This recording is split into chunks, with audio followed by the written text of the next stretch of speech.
ताईंना लेटर दिलेलं आहे, ताईंनी मला परत उत्तर दिलेलं नाही त्या लेटरचं. मी ताईंना लेटर दिलेलं आहे, ताईंनी मला परत उत्तर दिलेलं नाही त्या लेटरचं. महाविकास आघाडीच्या चांगल्या चांगल्या गावांमध्ये आपले पदाधिकारी सरपंच झाले, उपसरपंच झाले. सरपंच विनोद भाऊंनी सांगितलं की सरपंच होणं हा काटेरी मुकुट आहे. विनोद भाऊ नुसता मुकुट काटेरी नाही, ज्या खुर्चीवर बसतो त्या खुर्चीवर इतके काटे, ते काटे कुठे कुठे टोचतात त्याचं आम्हाला आमचं माहिती आहे. आणि काम करत असताना तालुक्यामध्ये ज्या ज्या काही आम्हाला समस्यांना सामोरं जावं लागतं त्या समस्यांना प्रकर्षाने मला छोटीशी घटना सांगावी अशी वाटते. आपल्या सरपंच तालुका अध्यक्ष उपाध्यक्ष आमच्या सीमाताई जाधव यांच्यावर गेल्या आता 15 ऑगस्टला यांनी ध्वजारोहण करू नये म्हणून त्यांच्यावर दादागिरी करण्यात आली, नव्हे तर मारहाण करण्यात आली. ही गुंडशाही, ही झुंडशाही, ही दादागिरी, कुठले तरी कार्यकर्ते गावातले कट्ट्यावर बसणारे, कुठली तरी त्यांना ताकद मिळाली आहे, त्या ताकदीच्या जोरावर ते एका सरपंचावर हात उचलायची हिंमत करतात, एका महिला सरपंचावर हात उचलायची हिंमत करतात. त्यासाठी आमचे भोसले साहेब, नंदुदादा सोनवणे आहेत, आमचे सगळे सहकारी ताकदीने पंचायत समितीला बीडीओ साहेबांच्या ऑफिसात जातात. आमच्या मागण्यासाठी आम्ही प्रकर्षाने तिथे लढा देत असतो की ज्या ज्या लोकांनी कृत्य केलं होतं त्या लोकांवर गुन्हे दाखल व्हावे, याची दखल घेण्यात यावी. मात्र दुर्दैवानं सांगतो, इथला अधिकारी वर्ग सुद्धा न कुठल्या भ्रमामध्ये आहे किंवा कुठल्या धुंदीमध्ये कळत नाही, कुठलंही पाऊल उचललं गेलं नाही. एवढी मोठी घटना जी महाराष्ट्रासाठी लाजिरवाणी ठरावी त्याची तालुक्यात चर्चा सुद्धा होऊ दिली नाही.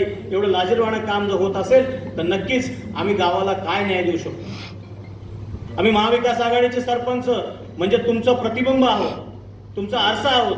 लोक आमच्याकडे बघतात. आम्ही जर गावाला न्याय देऊ शकत असू, आम्ही जर गावाच्या समस्या सोडत असू तर त्या निमित्ताने निश्चितपणानं इथल्या भावी आमदारांचं नाव निघणार आहे, इथल्या जिल्हा परिषद सदस्यांचं नाव निघणार आहे, नव्हे तर इथल्या खासदारांचं नाव निघणार आहे. लोक तुमचा आरसा म्हणून आमच्याकडे बघतात आणि आमच्या समस्या आमच्याकडनं सुटत नसतील, जर सरपंचाचीच ही हेटाळणी होत असेल तर निश्चितपणाने आम्ही दाद कोणाकडे मागायची. गेली 3-4 वर्ष झालं ते झालं. गावाच्या सगळ्या राजकारणामध्ये सरपंचाला कुठलाही पक्ष नसतो. तो गावात काम करत असताना सगळ्या पक्षाच्या सगळ्या पदाधिकाऱ्यांना, सगळ्या जनतेला समान न्याय देण्याचा प्रयत्न करत असतो, नव्हे त्याला द्यावा लागतो. तो त्या उद्देशाने काम करत असतो. मात्र हे करत असताना तो एक घरातला इन्व्हर्टर सारखं काम करतो ताई. आणि ते इन्व्हर्टर सारखं काम करत असताना त्याला बॅकअप लागतो आणि तो बॅकअप 3-4 वर्ष आम्हाला मिळाला नाही. निश्चितपणाने खासदार म्हणून तुम्ही आता आहात. आमच्या सर्व सरपंचाच्या वतीने मी एक मागणी करतो की एक इन्व्हर्टर रूपी तुम्ही आणि आदोयाबा आणि आपले काँग्रेसची सगळी टीम, काँग्रेस, राष्ट्रवादी काँग्रेस आणि शिवसेना, हे तिघे टीमने जर आम्हाला बॅकअप दिला तर आमची राहिलेली वर्ष 2 वर्ष बऱ्याचशा सरपंचांची आहेत, निश्चितपणाने आम्ही गावामध्ये लोकांना न्याय देऊ शकू आणि आम्हाला तो बॅकअप हवा आहे. बाबासाहेब इकडे लक्ष द्या. त्यानंतर जेवढे आदोयाबांचे सरपंच आहेत त्यांच्यासाठी विशेष ग्रामसेवक नेमणूक केलेली आहे या तालुक्यात. मी ताईंना लेटर दिलेलं आहे, ताईंनी मला परत उत्तर दिलेलं नाही त्या लेटरचं. मी ताईंना लेटर दिलेलं आहे, ताईंनी मला परत उत्तर दिलेलं नाही त्या लेटरचं. ज्या आबासाहेबांच्या गावांमध्ये सरपंचांना कुठलेही विकास कामं करू देत नाही. मी माझ्या हिमतीने, माझ्या ताकदीने एकनाथ भोसलेंना विचारा 1.25 कोटीची योजना परिपूर्ण व्यवस्थित सक्सेसफुल केली. त्या योजनेत किती विघ्न आणले हे एकनाथ भोसले सीमाताईंना जाणीव आहे त्याची. त्यानंतर मी 81 एकरवर आबासाहेब सोलर प्लॅन्ट तिथं नामदार पार्टनर झाले. 4 वेळा माझी वर्क ऑर्डर फाडून फेकली. ताईसाहेब याच्याकडे लक्ष द्या तुम्ही. 4 वेळा नामदारांनी माझी वर्क ऑर्डर फाडून फेकली. मला वर्षाला 35 लाख रुपये उत्पन्न मिळणार आहे. मी माझ्या हिमतीने मंजूर केलेली योजना 4 वेळा कॅन्सल केली. आता तिचं उद्घाटन आबासाहेब जेलमध्ये होते म्हणून मी ते थांबून ठेवलेलं आहे. ते उद्घाटन मला करायचे.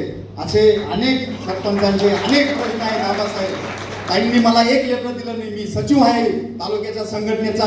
आबासाहेब जोपर्यंत तुम्ही आम्हाला होकार दिला नव्हता, कुठलं मंगल कार्यालय होतं ते बालाजीला, जोपर्यंत आम्हाला तुमचा आदेश आला नाही तोपर्यंत आम्ही कामाला निघालो नाही. माझ्या गावात मी ताईंना मला हिंदुत्वापासून, हिंदुत्वाचं तू अपमान करत आहे म्हणे, तिथं मी 150 मतांनी लीड दिलं आहे माझ्या गावामध्ये. आणि मला जर लेटर मिळत नसेल, एवढा अपमान या तालुक्यात आपल्यासारखा आबा आमचा नाही, तुमचा अपमान आहे आबा. ते दुखावले गेले असतील, पण मी त्यांच्या मताशी 100% सहमत आहे. कारण गेल्या 2010 पासून आबासाहेब मी कंटिन्यू 3 पंचवार्षिक काम करतोय आणि स्थानिक नेतृत्वाच्या विरोधात काम करतोय. पोटतिडकी आम्हाला किती त्रास होतो हे आम्हाला माहिती. आणि मुन्नादा बोलले की काटेरी खुर्ची आहे. मुन्नादा, प्रत्येक आमदाराच्या आणि प्रत्येक खासदाराला वाटतं की माझे 25 वर्ष झाल्यानंतर माझ्या मुलाने आमदार व्हावं, पण कुठल्याच सरपंचाला वाटत नाही की माझ्या मुलाने परत ग्रामपंचायत करावी. कदाचित एखाद्या सरपंचाला वाटत असेल त्यांनी सांगावं. इतके दुःख आहे. ग्रामपंचायत सांभाळणं म्हणजे सोपी गोष्ट नाही. काटेरी मुकुट आहे. माझे मित्रपरिवार मला म्हणतो की तू 15 वर्षापासून कसं काय ग्रामपंचायत सांभाळतो, कारण गेले 2-2 वर्षात लोक कंटाळून जातात. आबासाहेब इतका कंटाळा सहन करत असताना मी शेतकरी आहे.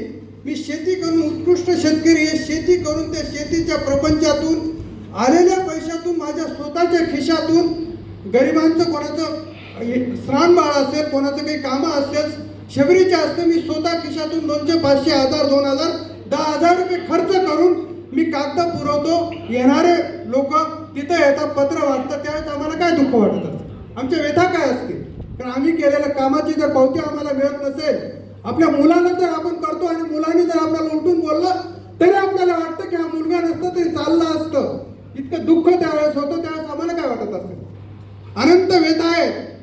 नंदूदा बोलले, एकदम 100% खरं बोलले की किती त्रास होतो. ते गाव सांभाळणं सोपी गोष्ट नाही. त्यावेळेस जर आपल्या सोबत कोणी नसेल, आबासाहेब तुम्ही 10 महिने नव्हता, 10 महिन्यात किंवा त्याच्याही आधी खूप त्रास झाला आहे.